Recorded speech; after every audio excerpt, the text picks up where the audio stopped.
Assalamualaikum warahmatullahi wabarakatuh. Selamat siang teman-teman semuanya. Dan terima kasih kepada Bu Prima telah memberikan kesempatan untuk kelompok kami menyampaikan hasil diskusi kami mengenai kultur protoplas. Nah, untuk anggota kelompok 3 yaitu ada Danik Indah Sukmawati, MPM terakhir 017, kemudian ada Viana Aziza, MPM terakhir 022, kemudian ada Mbak Galuh, MPM terakhir 059, kemudian ada Ayumna Alif, MPM terakhir 060, Umi Latifah, MPM terakhir 066, kemudian ada Tarisa Putri, MPM terakhir 068, dan yang terakhir ada Danang Nasih, MPM terakhir 113. Nah, untuk pokok bahasan pada artikel kali ini adalah pertama, pengertian, kemudian bagian yang dikultur. Yang ketiga adalah tekniknya, yang keempat adalah faktor, dan yang terakhir adalah media kulturnya. Poin pertama adalah pengertian. Protoplas adalah sel telanjang tanpa dinding yang hanya dilindungi oleh membran plasma. Jadi, yang membedakan dengan kultur biasa adalah tidak adanya dinding sel. Jika kultur meristem berbentuk kalus atau planet baru, maka kultur protoplas ini berbentuk koloni atau berbentuk mikrokolus. Nah, proses pengambilan protoplas dan memisahkan dari dinding sel disebut dengan isolasi protoplas. Nah, isolasi protoplas ini pertama kali dilakukan oleh Claire Chair pada tahun 1892, di mana protoplas dapat diisolasi dari hampir semua bagian tanaman seperti akar, daun, dan juga nodul akar.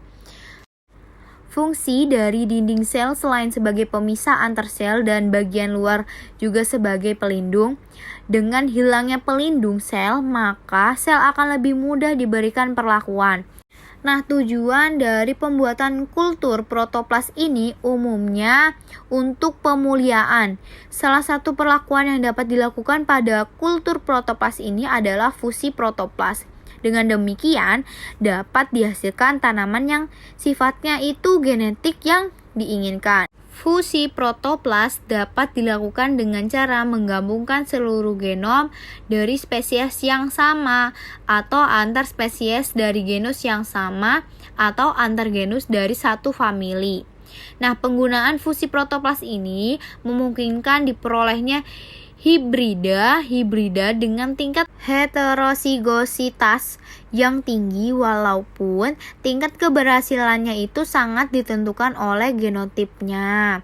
Nah, teknologi fusi protoplas ini juga dapat dilakukan untuk mendapatkan sifat-sifat tertentu seperti sifat ketahanan terhadap hama dan juga penyakit serta cekaman abiotik. Adapun garis besar langkah-langkah yang dilakukan dalam pembuatan kultur protoplas adalah sebagai berikut. Yang pertama yaitu isolasi protoplas. Isolasi protoplas dilakukan dengan 3 cara, yaitu yang pertama adalah penggoresan daun dan inkubasi dilakukan di laminar airflow, direndam dalam larutan enzim, kemudian diinkubasi selama 12 jam dalam suhu 270 Celcius, digoyang selama 20-30 detik, selanjutnya disaring dan dimurnikan dalam larutan sukrosa 21%. Kemudian yang kedua, pemurnian protoplas. Pemurnian protoplas dilakukan dengan cara disaring dan disentrifugasi untuk diendapkan. Enzim diambil endapannya lalu dilarutkan dalam sukrosa 21%. Yang ketiga yaitu perhitungan protoplas. Langkah yang kedua yaitu kultur protoplas. Ada banyak metode, salah satunya metode Sinhak tahun 1998. Yang membedakan adalah komposisi enzim yang digunakan. Komposisi enzim yang digunakan adalah 0,5% selulase onozuka, RS plus 0,5% mikrozim, R-10 plus 0,05% MES, dan 9,1% manitol. Langkah yang ketiga yaitu penginceran kultur. Tujuannya untuk mendorong koloni untuk berkembang membentuk koloni atau mikrokalus. Langkah yang keempat yaitu regenerasi tunas. Koloni atau mikrokalus yang berumur 4 minggu atau berukuran 3-5 mili dipindahkan ke medium padat bias berupa medium MS atau yang lainnya, disesuaikan dengan jenis tumbuhan yang dikultur. Selanjutnya yaitu bagian yang dikultur. Sumber protoplas yang digunakan adalah kalus embriogenik atau batang muda hasil perkecambahan secara in vitro dari padi varietas IR64 dan Oovigiralis nomor 105.365. Untuk mendapatkan kalus yang akan digunakan sebagai sumber protoplas, embrio dari benih yang telah diberi perlakuan pengeringan pada suhu 50 derajat Celcius selama 2 hari diisolasi dan ditanam pada media induksi kalus, yaitu MS plus 0,4 mg per liter, BAP plus 2 mg per 2,2 diklorophenoxiacetic acid plus 3 gram per liter, kasein hidrolisate plus 2% sukrosa. Sedangkan untuk mendapat sumber protoplas yang berasal dari jaringan muda, benih dikecambahkan pada media MS tanpa penambahan zat pengatur tumbuh. Selanjutnya, teknik yang digunakan. Berdasarkan jurnal tersebut, dapat diketahui bahwa teknik yang digunakan yaitu isolasi protoplas. Protoplas dapat diisolasi dari hampir semua bagian tanaman seperti akar, daun, nodul akar, koleoptil, kultur kalus, dan daun in vitro. Isolasi protoplas pada umumnya dilakukan secara enzimatis. Jenis dan konsentrasi enzim sangat bervariasi seperti selulase R10, pektiolase Y23, pektinase, maserosim, dan hemiselulose. Langkah dari teknik isolasi protoplas berdasarkan penelitian tersebut yaitu yang pertama sebanyak kurang lebih 1-2 gram kalus variabel dan jaringan daun muda yang telah diiris-iris kurang lebih 1 mikrometer masing-masing dimasukkan dalam cawan Petri berdiameter 6 cm. Yang kedua, ke dalam cawan Petri tersebut dimasukkan larutan enzim digesti. Yang ketiga, inkubasi dilakukan selama 3 jam dalam keadaan gelap pada suhu ruang. Yang keempat, setelah masa inkubasi dilakukan penyaringan dengan saringan nilon. Yang kelima, hasil penyaringan dimasukkan ke dalam tabung sentrifuge dan disentrifugasi. Yang keenam, supernatan dibuang sehingga hanya tinggal pelet saja. Yang ketujuh, pencucian dari sisa enzim dilakukan dengan meresuspensi pelet dengan larutan CPW plus manitol 13%. Yang kedelapan, larutan suspensi protoplas kemudian disentrifugasi seperti yang telah dilakukan sebelumnya. Yang kesembilan, pencucian dilakukan sebanyak 2 kali dan yang ke-10, untuk mendapatkan protoplas yang murni dilakukan pengapungan protoplas menggunakan larutan sukrosa 21% atau 25%. Sehingga protoplas yang utuh dan viabel akan terapung di permukaan dan protoplas yang rusak dan debris akan mengendap dalam larutan sukrosa. Protoplas murni dipisahkan secara hati-hati dengan menggunakan pipet Pasteur, kemudian dilakukan pencucian dengan larutan pencuci CPW plus manitol 13%. Pengamatan dilakukan secara mikroskopis menggunakan mikroskop inverted terhadap jumlah protoplas yang dihasilkan dari masing-masing perlakuan yang dicobakan. Jumlah protoplas dihitung menggunakan hemositometer. Baik, yang selanjutnya mengenai faktor pada kultur protoplas. Faktor yang mempengaruhi pembelahan sel meliputi genotip tanaman, medium kultur, lingkungan kultur, dan jaringan yang digunakan untuk isolasi protoplas, menurut Evans dan Baravo 1983. Protoplas merupakan bahan yang dipilih sebagai bahan yang dapat dikombinasikan dengan gen asing dari individu yang lainnya dengan cara hibridisasi somatik. Tersedianya sistem regenerasi protoplas menjadi tanaman sangat penting untuk manipulasi sifat tanaman. Keberhasilan kultur protoplas dalam menghasilkan tanaman utuh dipengaruhi oleh beberapa faktor, yakni seperti genetik tanaman, jaringan yang digunakan sebagai sumber protoplas, kemurnian enzim dan plasmolitikum, periode inkubasi, media kultur dan pengatur tumbuh, kerapatan protoplas, media kultur, dan kondisi lingkungan kultur. Baik, untuk yang selanjutnya yaitu media kultur.